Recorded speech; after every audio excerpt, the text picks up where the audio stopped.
we are talking about the impact of toxic workplaces on mental health and employee well-being. We're going to get into it because I know that this can be, some people can have traumatic experiences thinking about how their mental health and well-being was impacted and deteriorated in the workplace.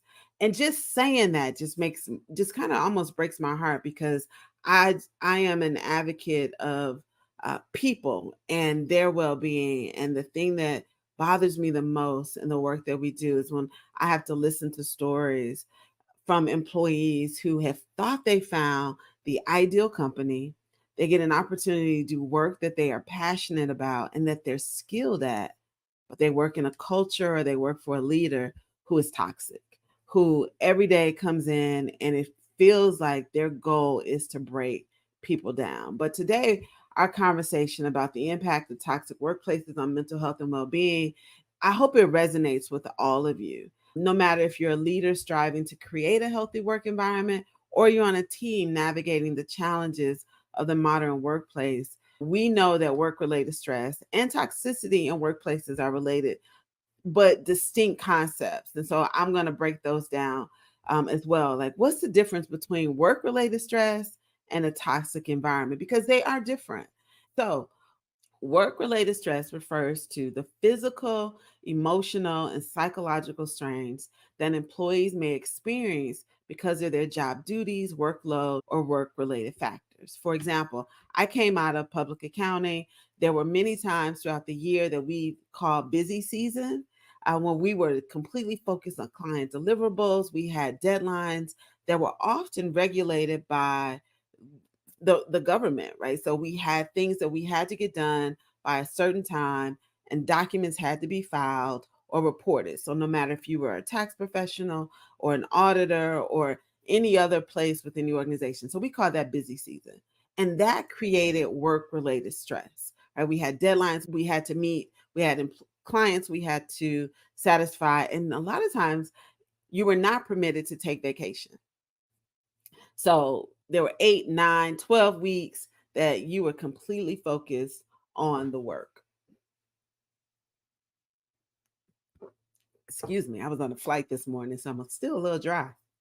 So work-related stress, those are the physical demands and they come with it. And the nature of that is that stress is common and is often normal, a normal response to the demands of the job. And it might also be cyclical, right? There's certain times of the year where work-related stress is a lot heavier or more demanding on us emotionally. Now, it can occur in any workplace, and it's not necessarily an indication of work-related environment. So at any workplace, I worked in retail when I was in college and after college, kind of working my full-time job in my career, but also working at the mall at nights because I was young and had a lot of energy and not too many demands on my life. But during the holiday season, it was all hands on deck and it was stressful, even as a part-time employee, because the store was filled with more people, which created more stress. So that's work-related stress. Now, versus a toxic work environment. A toxic work environment is characterized by persistent, harmful behavior, practices, or cultural norms within a workplace that undermine employees' mental health or well being, psychological safety, and overall job satisfaction. Right, so this is something that's persistent. It shows up in what some people term as microaggressions in our language. And I don't believe in microaggressions because people know what they're doing, they know what they're saying. So they are really just verbal aggressive assaults that undermine your capacity to do your work and to show up. There are constant interruptions, it's belittling, it's micromanagement of the work because there's a lack of trust and leadership. There's over management of people's behaviors, what they do, when they do it, gossip in the workplace. The list goes on and on. Things that should not be happening in workplaces where adults reside is toxic work environment. So all of those things that I listed. And the nature of that is this toxicity in the workplace is a systematic issue that extends beyond individual stressors. It reflects negative patterns of behavior, communication and communication style, management that can permeate the workplace culture. And oftentimes, toxic behaviors are rewarded by people being allowed to stay in companies. They get their bonuses, they get promoted, and it just turns into these factors of bullying, harassment, discrimination, micromanagement, the lack of accountability, favoritism, poor leadership, and just complete disregard for employee well being. And this can happen in any work culture, any environment. It is not just at a law firm or a public accounting firm. It's not just in manufacturing or retail. It's at all of those places. And oftentimes people know because they hear about it. So that's the difference between the two. And so when we think about work related stress, it's a natural response to the job demands and can occur in almost any workplace. Is generally manageable with stress reduction strategies, right? So making sure people take their vacation. We do some sort of at the end of busy season celebration where we thank our employees. We do an outing, or even within that busy season time where stress is a little bit higher for everyone, we might take periodic breaks. I know one of the things we used to do when I was at Deloitte, we would have like a dessert break. And it actually helped. One, we got a little sugar, but we also got to come together, not talk about work, laugh for about 30 minutes to an hour, and then get back to work. But on the other hand, toxic work environments, they represent deeply ingrained culture of harmful behaviors and practices that can have a severe and lasting impact on the effects of our and affect our employees' well-being and overall functioning on the organization, which we have to address this toxicity in a comprehensive way, because what we're seeing is a high number. I talk to HR professionals, a lot of them are my friends. I spend social time with them, and inevitably it comes up the number of employees who are coming to their HR leaders and business managers talking about the need to take a mental health break. And it's not how I used to use the term, like, oh, I need a mental health break. I'm going on vacation because I've been working so hard. It's, I need a mental health break because I feel like I'm being personally sought out and attacked and impacted by harmful behavior in the workplace. And they're getting support from their therapists, written documentation that says that this person is being impacted in this way. They cannot sleep. They are experiencing hair loss, acne, abdominal stomach issues. Like you probably wouldn't be, but I have been surprised by the number of physical health ailments that I hear from employees because of not just regular workplace stress, because of trauma. And what comes out of that trauma for a lot of people is post traumatic stress, right? They can't sleep. They're having nightmares. They have high levels of anxiety in the workplace. And that's what's impacting their well being. So we need to make sure that it's not just that I'm not having a fun experience at work, I'm having a traumatic experience in this workplace. So workplace well-being is beneficial for everyone. It's both beneficial for the individual employee, but it's also for the overall organization and even all of the smaller teams within that organization. Because think about it, when everybody is doing well and they love coming to work, and yes, I'm using the word love, when they love coming to work, you have better job satisfaction, more creativity and innovative ideas are produced, companies are more profitable, you have high productivity and capacity. People are actually looking for and seeking out additional work and ways to get involved and build relationships within their organization. You have higher and improved employee retention, reduced absenteeism, and just an overall positive company reputation, right? You become an employer of choice, a place where people want to be, and not just for being on the list of these companies, right? Do you have and provide these key components to ensure that your workplace is one that is focused on employee well being? The first one, are you concerned about your employees' physical well being? And these are the aspect that it addresses employees' physical health, their safety, and their comfort at work. For example, is your building mold free? Do you have chairs that are comfortable? Are their workplaces clean and comfortable, very well lit, right? It's these things that definitely impact an employee. Having the right workstations, access to water. I know one of the things that I loved about working at Deloitte is the things that I could find in the break room that were good for me, right? That helped me. I didn't have to worry about bringing my own water. Clean water was provided. And now companies do so much more to make sure the physical and maybe even social well-being is positively impacted. So we got physical well-being, our social well-being, right? We create small groups, employee resource groups, where people who are similar or who even want to learn more about one another can gather together. Social well-being may also include having lounges that are comfortable, some place where people can get out and walk.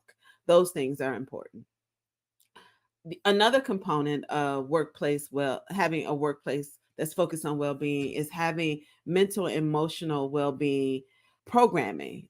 So like components that emphasize the importance of mental health, right? You might even, instead of just having regular PTO, you might have well-being days where people get an opportunity to take the day off and do something that's solely focused on their well-being. These things are help with emotional resilience, psychological safety in the workplace. They create this environment where employees feel supported, free from excessive stress. Another way to do like mental or emotional well-being is a sabbatical.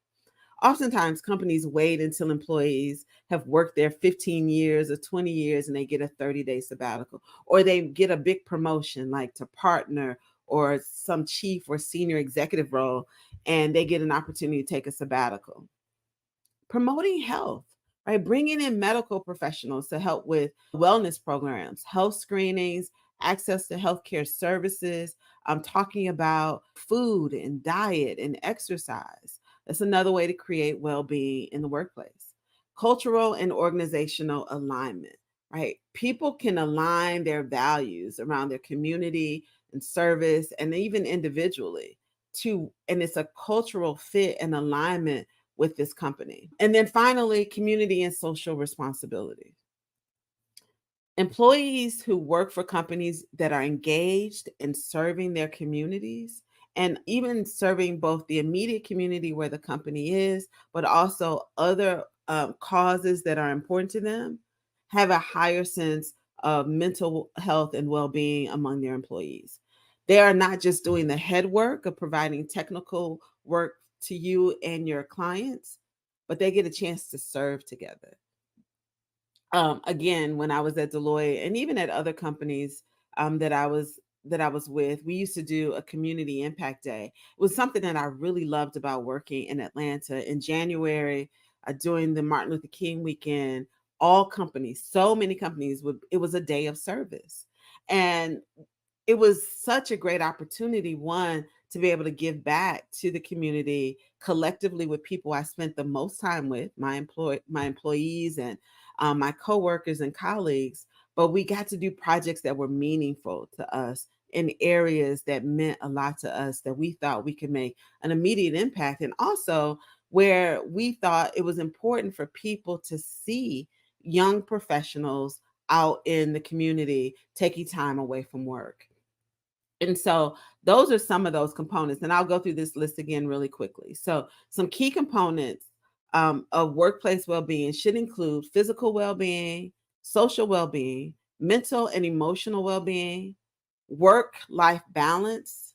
And I will say balance and adjustment because it's going to change, it's going to be cyclical. Career development, financial well being, promoting health and wellness, cultural and organizational alignment, leadership management, and community and social responsibility. So, when you look at your organization, check and see if they have these 10 things.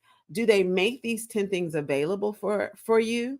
Are you making them available for your employees? And are you encouraging your teams and the people who report to you, if you're a people leader, to be involved in them and participate with them?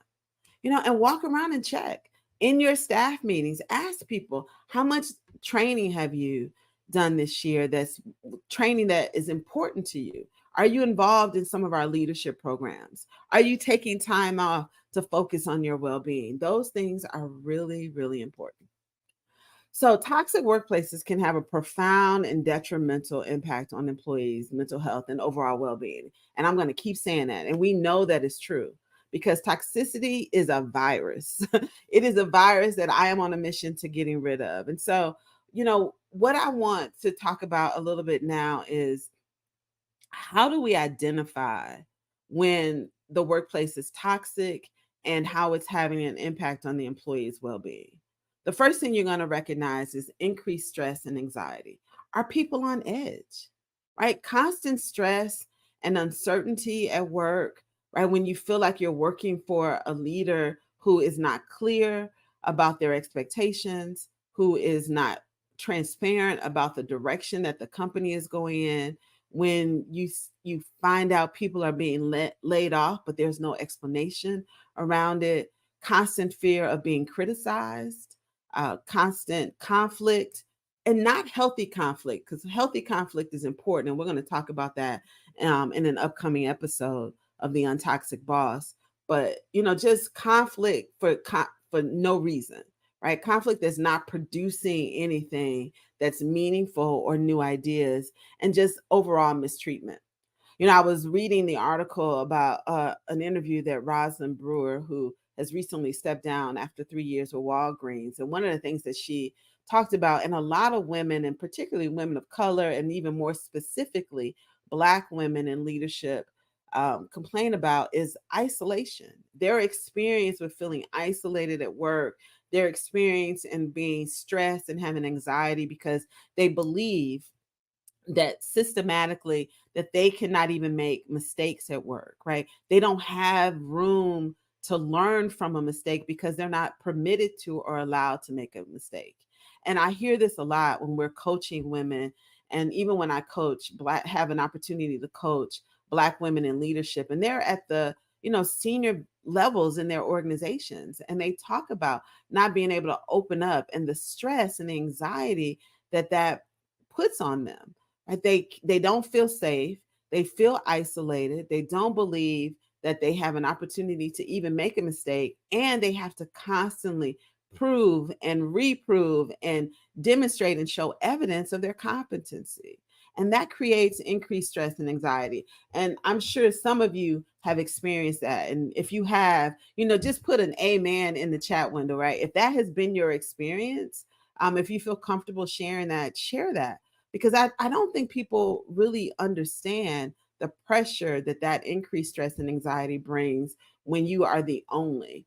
And the only also not just means you're the first, you're the only right now. You're the most senior person in the finance group, the most senior leader and woman leader in the IT space. You're the only Black person in your company, in the office you work in Idaho, right? You're that person. You're the only Hispanic and Latina. You're the only person that identifies as queer or transgender, any of these onlys, right? In your organization. And it causes you to cover and to hide your true identity. And you feel like you have to assimilate. And assimilation is painful, because to assimilate into another culture means you have to deny your own culture.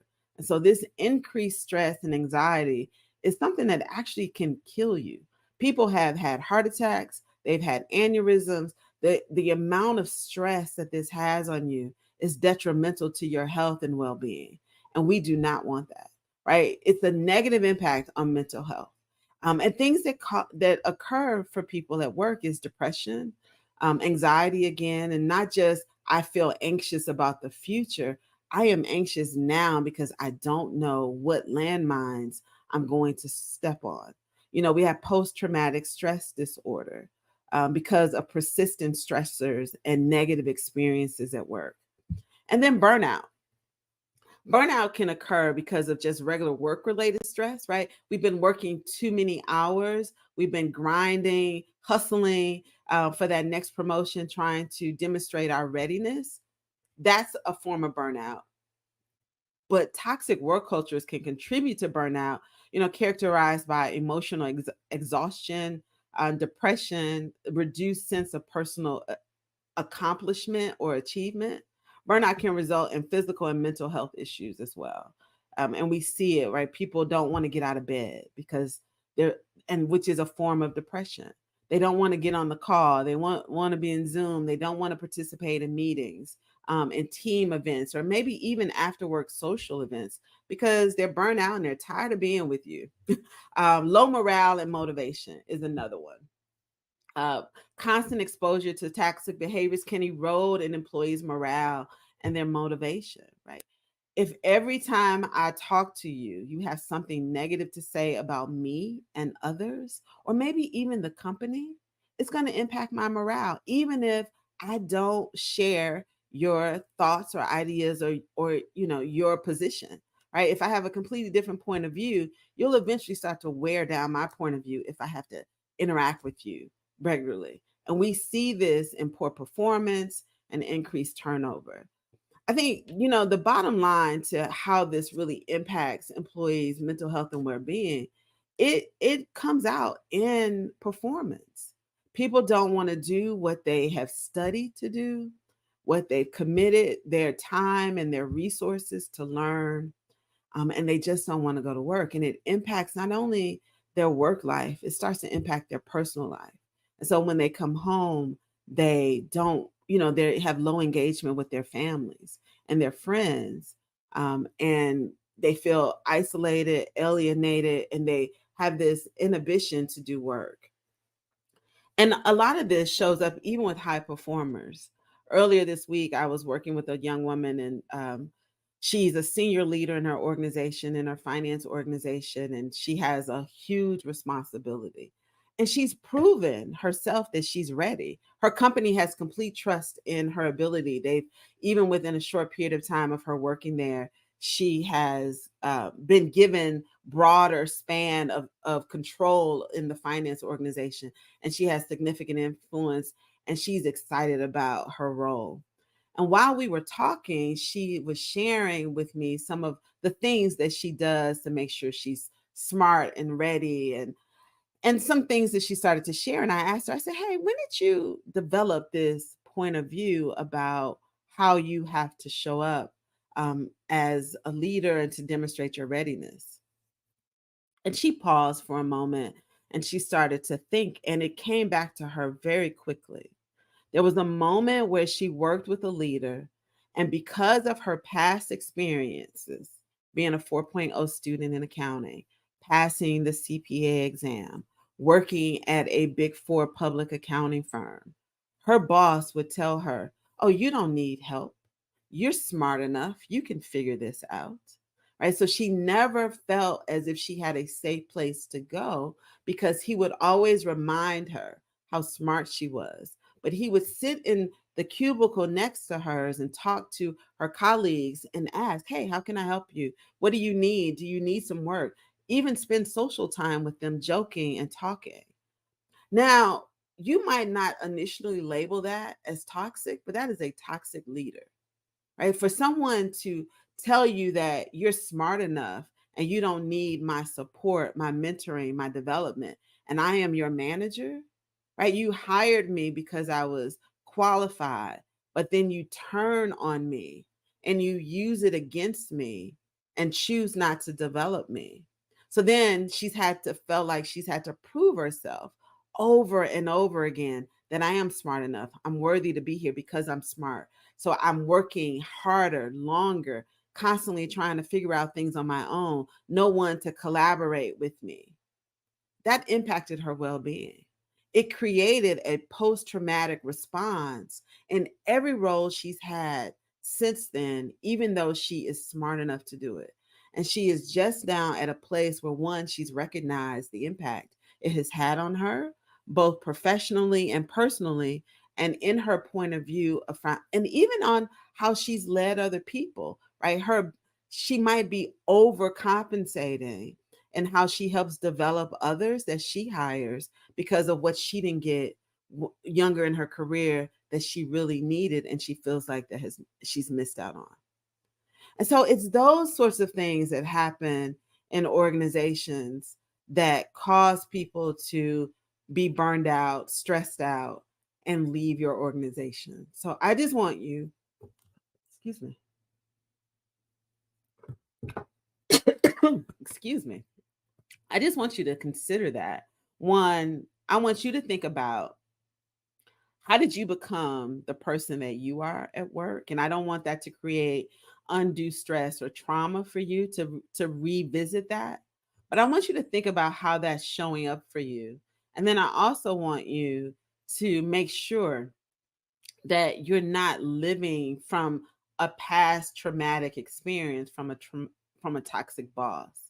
And then I also want you to just do wellness checks on yourself and on people that you work with and people on your teams. Make it a regular conversation in your staff meetings, either in person or virtually, to do a round robin of, how are you doing?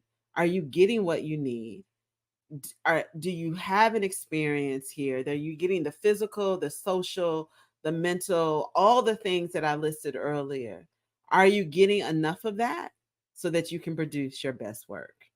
Hey there, this is Jeannine K. Brown, your host of the UnToxic Boss. Did you enjoy that clip? If you did, there's so much more waiting for you in the full episode. You can catch the entire conversation over on Spotify or anywhere where you listen to podcasts. Just press the link below. We're exploring some powerful topics, and I'd love to hear your thoughts. So don't forget to leave comments, reviews, and of course, if you love the show, give us a 5-star rating. Your feedback helps us grow and reach more people who need these conversations and solutions. Thanks for tuning in, and I'll see you in the next episode. Remember, don't be a jerk at work.